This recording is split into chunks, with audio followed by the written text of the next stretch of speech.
Hello दोस्तों, कैसे हैं आप सब। दोस्तों, अनंत चतुर्दशी की बहुत बहुत शुभकामनाएं आप लोगों को। तो दोस्तों, चलिए वीडियो शुरू करते हैं। भाद्रपद के शुक्ल पक्ष की चतुर्दशी को दोस्तों अनंत चतुर्दशी कहा जाता है। इस दिन अनंत के रूप भगवान श्री विष्णु की पूजा की जाती है और अनंत भगवान विष्णु का एक ही नाम है। अनंत शब्द का अर्थ है असीम, जिसका कोई अंत ना हो। अनंत चतुर्दशी सामाजिक धार्मिक उत्सव नहीं होता, लेकिन हर साल इस दिन गणपति विसर्जन का धार्मिक उत्सव अर्थात गणेश चतुर्थी पर लाए गए गणेश जी के मिट्टी के विग्रह का प्रेम पूर्वक बहते हुए नदी या तालाब में विसर्जन कर दिया जाता है।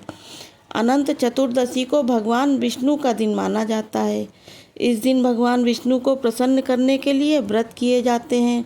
शुद्ध मन से स्तोत्र का पाठ भी करते हैं। भक्तों को मनवांछित फल प्राप्त हो, इसके लिए व्रत करने वाले व्यक्ति से प्रसन्न होकर भगवान विष्णु ने सुख, संपदा, धन, धान्य, यश, कीर्ति इत्यादि सभी प्रकार के सुख प्रदान करते हैं।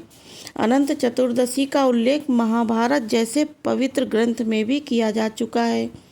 दोस्तों, महाराज ने भगवान श्री कृष्ण ने द्रौपदी के वस्त्र हरण के पश्चात वनवास में मिले अत्यधिक कष्टपूर्ण जीवन के निवारण हेतु उपाय पूछा तथा प्रति उत्तर में भगवान ने कहा, युधिष्ठिर, तुम और तुम्हारा परिवार विधि पूर्वक पावन अनंत चतुर्दशी का व्रत करो तो इससे तुम्हारे सारे संकट जो हैं वो हो जाएंगे और तुम्हें पुनः राज्य मिल जाएगा।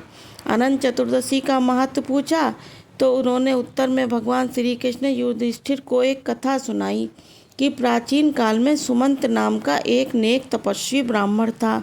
उनकी पत्नी का नाम दीक्षा और एक परम सुंदरी धर्मपरायण कन्या थी जिसका नाम सुशीला था। कुछ वर्षों के पश्चात उनकी पत्नी की मृत्यु हो गई। उसके बाद सुमंत ने कर्कशा नाम की स्त्री से पुनः विवाह कर लिया।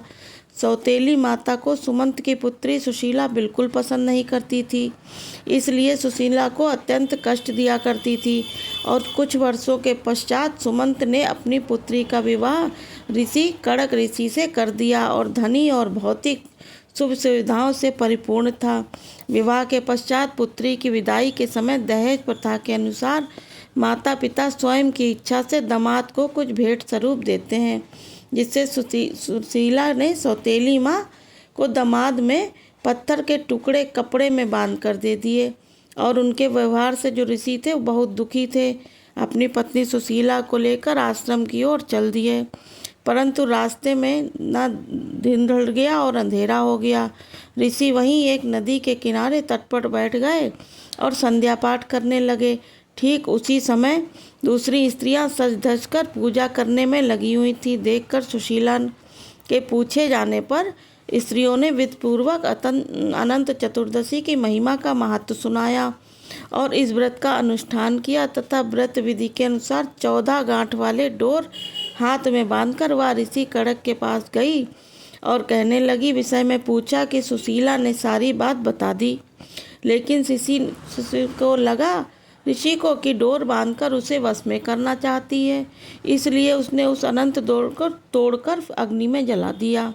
इससे भगवान अनंत करने घोर अपमान हुआ, जिसके फलस्वरूप धीरे धीरे ऋषि का सारा धन ऐश्वर्य सब कुछ नष्ट हो गया। वह पूरी तरीके से दरिद्र बन गए। अंत में जब उन्होंने अपनी पत्नी से इस संपत्ति का नाश हो जाने का कारण पूछा तो सुशीला ने उन्हें अनंत भगवान के डोरा को जलाने वाली बात कही। भगवान अनंत के किए गए अपमान के पश्चाताप के लिए ऋषि कौड़ी अनंत डोर की प्राप्ति हेतु वन में चले गए। कई दिनों तक भटकते भटकते निराश होकर भूमि पर गिर पड़े और अनंत भगवान प्रकट हुए। उन्होंने कहा, तुमने मेरा तिरस्कार किया है, जिसके फलस्वरूप आज तुम्हारी ऐसी स्थिति हो गई है। अब तुम्हें पश्चाताप किया है, जिससे मैं अत्यंत प्रसन्न हूँ। तुम पुनः अपने आश्रम जाकर विधि पूर्वक अनंत व्रत का पालन करो और 14 वर्ष तक तुम इस व्रत के पालन के सभी कष्टों से मुक्त हो जाओगे। तब पुनः सुख समृद्धि धन से संपन्न हो जाओगे। कड़क ऋषि ने ऐसा ही किया। उन्हें सारे कष्टों से मुक्ति मिल गई।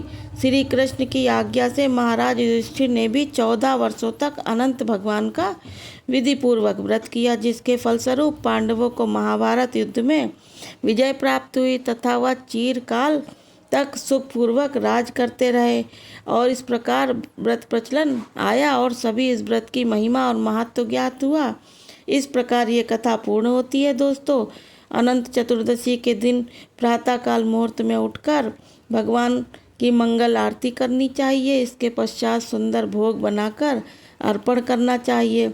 तुलसी महारानी के समक्ष बैठकर हरे कृष्ण महामंत्र यानी हरे कृष्णा हरे कृष्णा हरे कृष्णा हरे हरे राम राम, इस मंत्र का जाप अधिक से अधिक जप करना चाहिए। भगवान अनंत को प्रसन्न करने हो विष्णु भगवान के 8वां स्तोत्र का पाठ करना चाहिए। यथासंभव अवधान करना चाहिए। जिस प्रकार पांडव ने भगवान कृष्ण की आज्ञा को शीश पर धारण किया था, उसी प्रकार जीवन को सार्थक बनाया। अंत में भगवान की शुद्ध सेवा और भक्ति अर्जित कर पाए। इस मानव जीवन का परम लक्ष्य ठीक उसी प्रकार हमें भी भगवत गीता के ग्रंथों और उपदेशों को अपने जीवन में उतार कर भगवान की सेवा और भक्ति अर्जित करने के मार्ग में लग जाना चाहिए दोस्तों, जिससे हमारा मानव जो है वो पांडवों की तरह सार्थक हो जाए, हमारा मानव जीवन। धन्यवाद। हरे कृष्णा दोस्तों। चैनल को सब्सक्राइब करिएगा, वीडियो को लाइक कर दीजिएगा। Okay, bye bye.